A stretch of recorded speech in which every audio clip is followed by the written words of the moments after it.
मेरे धर्म प्रेमी बंधुओं, नमस्कार।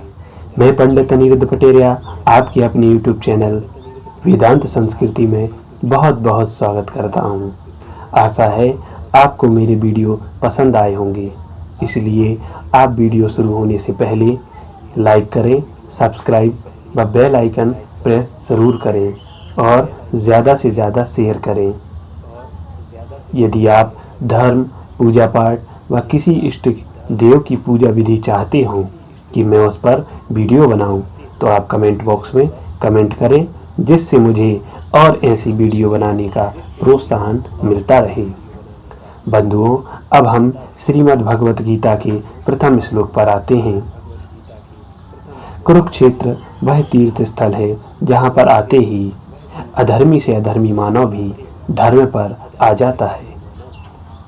फिर भी दुर्योधन जैसे अधर्मियों पर इस पवित्र स्थल का कोई भी प्रभाव न पड़ा। दोनों सेनाएं आमने सामने हैं।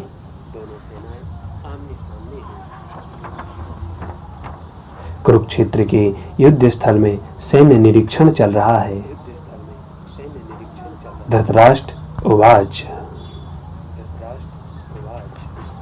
धर्म क्षेत्रे कुरुक्षेत्रे समवेता योत्सवा मामकाः पांडवाश्चैव किम कुर्वत संजय। धृतराष्ट्र कहते हैं संजय से कि धर्म भूमि कुरुक्षेत्र में युद्ध की इच्छा से एकत्र हुए मेरे तथा पांडु के पुत्रों ने क्या किया। इसका भावार्थ समझते हैं। भगवत गीता एक बहुत पठित आस्तिक विद्या है, जो गीता महात्म्य में सार रूप में दी हुई है। इसमें यह उल्लेख है कि मनुष्य को चाहिए कि वह श्री कृष्ण के भक्त की सहायता से छानबीन करके भगवत गीता का अध्ययन करे और स्वार्थ प्रेरित व्याख्याओं के बिना उसे समझने का प्रयास करे। अर्जुन ने जिस रूप में गीता को साक्षात भगवान कृष्ण से सुना और उसका उपदेश ग्रहण किया, उसी रूप में भगवत गीता साक्षात स्पष्ट ज्ञान का उदाहरण है।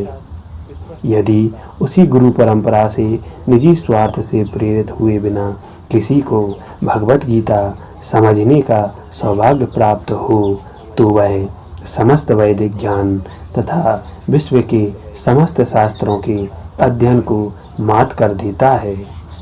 पाठक को भगवत गीता में न केवल अन्य शास्त्रों की सारी बातें मिलेंगी, अपितु ऐसी बातें भी मिलेंगी जो अन्यत्र कहीं उपलब्ध नहीं है। यही गीता का विशिष्ट मानदंड भी है।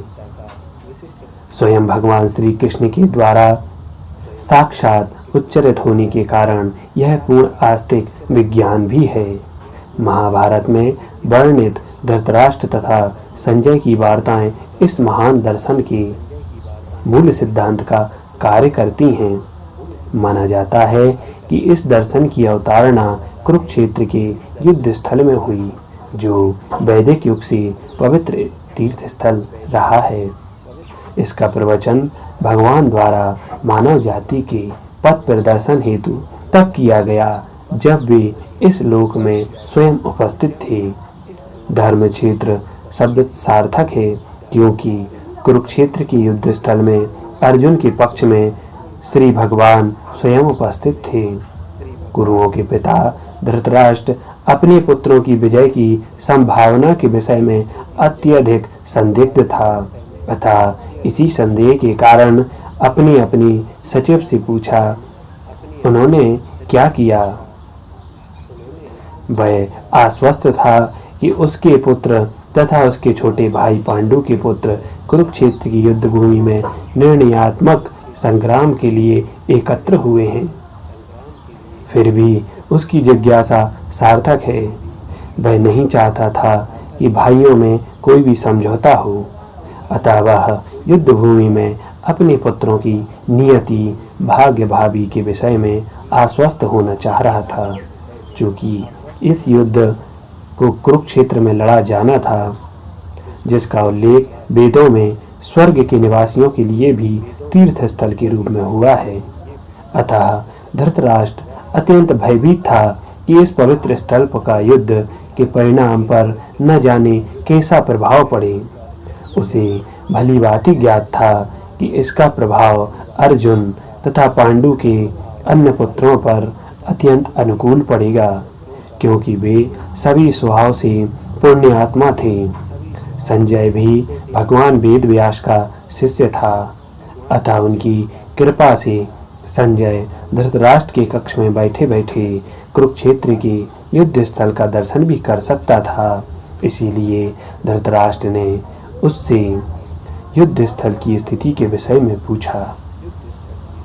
पांडव तथा धृतराष्ट्र के पुत्र दोनों ही एक वंश से संबंधित थे, किंतु यहाँ पर धृतराष्ट्र के वाक्य में उसके मनोभाव प्रकट होते हैं। उसने जानबूझकर अपने पुत्रों को कुरु कहा और पांडु के पुत्रों को वंश के उत्तराधिकार से विलग कर दिया। इस तरह पांडु के पुत्रों अर्थात अपने भतीजों के साथ धृतराष्ट्र की विशिष्ट मना स्थिति समझी जा सकती है। जिस प्रकार धान के खेत में अवांछित पौधों को उखाड़ दिया जाता है, उसी प्रकार इस कथा के आरंभ में ही ऐसी आशा की जाती है कि जहाँ धर्म के पिता भगवान श्री कृष्ण उपस्थित हों, वहाँ कुरुक्षेत्र रूपी खेत में दुर्योधन आदि धृतराष्ट्र के पुत्र रूपी अवांछित पौधों को समूल नष्ट करके युधिष्ठिर आदि नितांत धार्मिक पुरुषों की स्थापना की जाएगी। यहाँ धर्म क्षेत्र तथा कुरुक्षेत्र शब्दों की उनकी ऐतिहासिक तथा वैदिक महत्ता के अतिरिक्त यही सार्थकता है। संजय उवाच दृष्ट्वा तु पांडवानीकं व्यूढं दुर्योधनस्तदा आचार्यमुपसंगम्य राजा वचनम ब्रवीत। तब संजय कहते हैं, हे राजन, पांडवों द्वारा सेना की व्यूह रचना देखकर राजा दुर्योधन अपने गुरु के पास गया और उसने ये शब्द कहे। इसका भावार्थ समझते हैं। धृतराष्ट्र जन्म से अंधा था। दुर्भाग्यवश वह आध्यात्मिक दृष्टि से भी वंचित था। वह यह भी जानता था कि उसी के समान उसके पुत्र भी धर्म के मामले में अंधे हैं और उसे विश्वास था कि वे पांडवों के साथ कभी भी समझौता नहीं कर पाएंगे, क्योंकि पांचों पांडव जन्म से ही पवित्र थे। फिर भी उसे तीर्थ स्थान के प्रभाव के विषय में संदेह था। इसीलिए युद्ध भूमि की स्थिति के विषय में उसके प्रश्न के मंतव्य को संजय समझ गया, अतः वह निराश राजा को प्रोत्साहित करना चाह रहा था और उसने उसे विश्वास दिलाया कि उसके पुत्र पवित्र स्थान के प्रभाव में आकर किसी प्रकार का समझौता करने नहीं जा रहे हैं। उसने राजा को बताया कि उसका पुत्र दुर्योधन पांडवों की सेना को देखकर तुरंत अपने सेनापति द्रोणाचार्य को वास्तविक स्थिति से अवगत कराने गया है। यद्यपि दुर्योधन को राजा कहकर संबोधित किया गया, तो भी स्थिति की गंभीरता के कारण उसे सेनापति के पास जाना पड़ा।